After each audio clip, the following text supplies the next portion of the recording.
The book of Yusaf, Joseph, and Asenath, chapter 14. And when Asenath had ceased making confession to Yahweh, lo, the morning star also rose out of the heaven in the east. And Asenath saw it, and rejoiced, and said, Has Yahweh, Eluah, then heard my prayer? For this star is a messenger and a herald of the height of the great day. And lo, as she was still looking forth at the morning star, the heaven was rent, and a great and ineffable light appeared. And when she saw it, Asenath fell upon her face upon the cinders, and straightway there came to her a man from heaven, and stood above her head, and said to her, Asenath, stand up. And she said, Who is this man who has called me?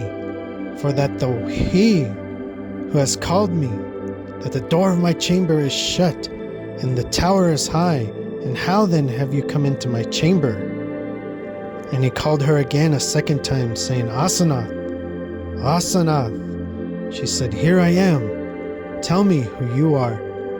And he said, I am the prince of Yahweh, Eluah, and commander of all the hosts of the Most High. Stand up, and stand upon your feet, that I may speak to you my words.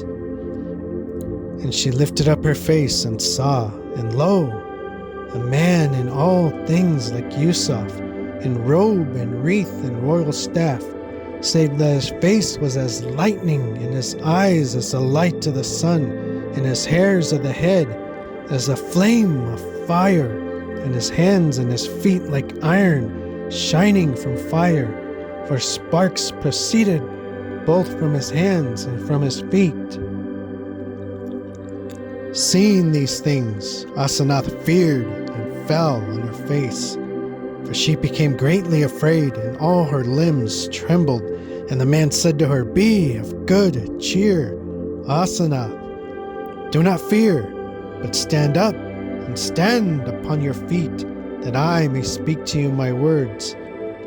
And Asenath stood upon her feet, and he said to her, Go without impediment into your second chamber, and lay aside the black tunic wherein you are clad, and cast off the sackcloth from your loins, and shake out the cinders from your head, and wash your face and your hands with pure water,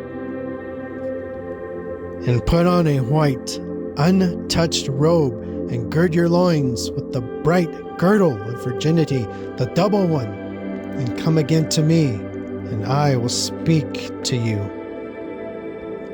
And Asenath hastened, and went into her second chamber, wherein the chests of her adorning, and opened her coffer, and took her white, fine, untouched robe, and put it on, having first put off the black robe, and ungirded also the rope and the sackcloth from her loins, and girded herself in a bright double girdle of her virginity, one girdle about her loins, and the other girdle about her breasts. And she took out also the cinders from her head, and washed her hands and face with pure water. And they took the mantle most beautiful and fine, and veiled her head.